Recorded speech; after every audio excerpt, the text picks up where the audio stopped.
Ever wrestled with a logo that goes blurry when you resize it? Today, we're diving into how to keep your logo sharp and stunning in Adobe Illustrator, ensuring your designs look phenomenal at any size. We'll cover the essentials ensuring your logos remains pin-sharp whether you are working on business cards or billboards. First up, understanding vector graphics. Logos created in Illustrator are vector-based, meaning they're built on mathematical equations. This is what allows them to scale flawlessly.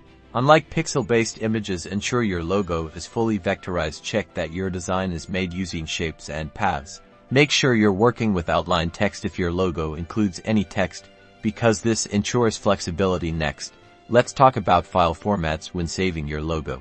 The preferred format, especially for versatility, is a vector format like Illustrator's native format, EPS, or SVG.